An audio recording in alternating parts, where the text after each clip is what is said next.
అప్పుడున్న మనకు దేశభక్తి ఉంటుంది కదా. మనం ఒక ఏ దేశం ఉన్నా సరే, పాకిస్తాన్లోకైనా మనకైనా మన దేశం సంబంధించిన భక్తి అనేది ఉంటుంది కదా. సో ఆ సందర్భంలో మనం పడే నరకయాతన కళ్ళల్లో ఫేస్లో మస్తు చూపించండి. నాకు చదివిన సూపర్గా అనిపించేది. ఇక సాయిపల్ల గురించి చెప్పాల్సిన అవసరం లేదు, లేడీ కోర్సార్ అంటారుగా, నిజంగా నిరూపించేసుకున్నామే.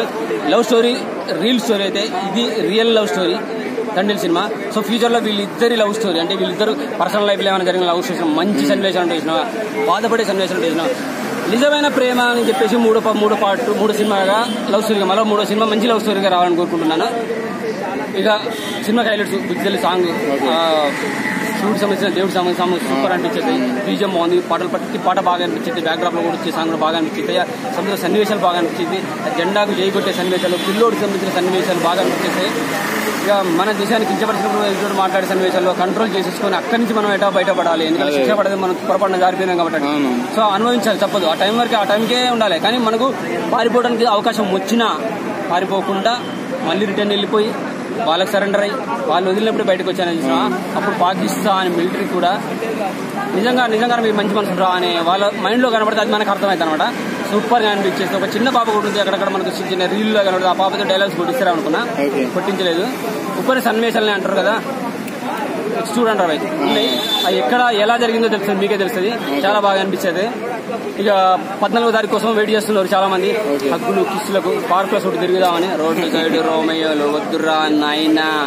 14వ తారీఖు దాకా ఆగకుండా ఫిబ్రవరి 7వ తారీఖు నాడు నిజమైన ప్రేమికుల రోజు అంటే ఏంటో, నిజంగా రియల్ లవ్ స్టోరీ ఎలా ఉంటుందో, ఒక జాలరి చేపలు పట్టే కుర్రాడు, వాడిని ప్రేమించే ఒక అమ్మాయి, వాళ్ళ ప్రేమ నిజమైన ప్రేమ, వాళ్ళ ఎమోషన్ దూరం అయితే ఒక 3 రోజులు 30 దినాలుగా 3 గంటలు 30 దినాలుగా ఇలా మారిపోతే 3 నెలలే కలిసి ఉండి 9 నెలలు కలవకుంటే ఆ బాధ ఏంటో, ఎక్స్ప్రెషన్ ఏంటో, మనసుల నుంచి పడే బాధ కళ్ళల్లో ఫేస్ లో చూపిస్తారు. సూపర్ గా అనిపించేస్తాయి. సో మన నాగ చైతన్య గారికి ఒక బిగ్గెస్ట్ బ్లాక్ బస్టర్, నిజంగా బిగ్గెస్ట్ బస్టర్ 2020లో మళ్ళీ మనకు ఏం లేదు. నాకు తెలిసి ఫ్యూచర్ లో బాలీవుడ్ లేదు, బాలీవుడ్ లేదు, ఇండస్ట్రీ అంటే ఇండియన్ ఇండస్ట్రీ అంటే తెలుగు సినిమానే అని నిరూపించబోతుంది కావచ్చు. ఈ సంవత్సరం కూడా సంక్రాంతి తోటి మనమే స్టార్ట్ చేసినాము ఇండియన్ సినిమా అంటే. సో మళ్ళీ ఇప్పుడు తండేలతో మరీ నిరూపించేసుకున్నాము. బాలీవుడ్ లో ఏమి ఇంకా పేర్లు కూడా బయటకు రాలే. 25లో బ్లాక్ బస్టర్ కొట్టేది, ఇండస్ట్రీ హిట్ కొట్టేది, బాహుబలిని కొట్టేది, ట్రిపుల్ కొట్టేది, పుష్పరాజుని కొట్టేది. అరే మొన్న పుష్పరాజు, ఈ రోజు తండేల్ రాజు వచ్చిండు. ఇంకా ఎవడు రాబోయ్, త్వరలో స్పిరిట్ తో ప్రభాస్ రాజు కూడా వస్తాడు. బాలీవుడ్ అంతా వండుకోవాల్సిందే. ఇండియన్ సినిమా అంటే రాజులదే, తండేల్ రాజుదే, పుష్పరాజుదే, ప్రభాస్ రాజుదే అని తెలుగు సినిమా నిరూపించబోతోంది.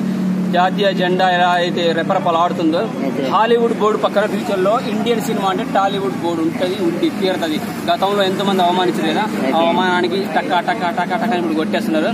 ఇంకా సినిమా అయితే క్లియర్ గా నో వైలెన్స్, నో వల్గారిటీ, మంచి సాంగ్స్ ఉన్నాయి, మంచి లవ్ స్టోరీ ఉంది, మంచి ప్రేమ ఉంది, నిజమైన ప్రేమ ఉంది. వచ్చి సినిమా చూడాలని నేను కోరుకుంటున్నాను. సో నాగ చైతన్య గారు ఈ సినిమాతో 100 క్లబ్ లో జాయిన్ అవుతారన్న పక్క ఖచ్చితంగా. ఎందుకంటే వాళ్ళకి గట్టి నమ్మకం ఉంది. ఫస్ట్ రోజు అందరికి ఎక్కవచ్చు, ఫ్యాన్స్ వచ్చారు, రేపటి నుంచి ఫ్యామిలీస్ కూడా వస్తారు కదా, ఖచ్చితంగా వస్తుంది. 100 క్లబ్ లో ఖచ్చితంగా ఎక్కుతాడు.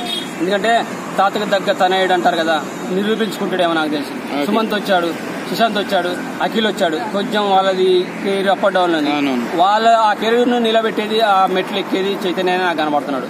తండ్రి తర్వాత చైతన్య కనబడుతున్నాడు. ఖచ్చితంగా నిరూపించుకుంటాడు. అక్కడి ఫ్యామిలీకి గర్వంగా మనవాడు అక్కడ ఉన్నాడని చెప్పేసి నిరూపించుకుంటాడు. తండ్రి సినిమాతో దడేలు అనిపించాడు. యువ సామ్రాట్ Naga Chaitanya. Thank you very much.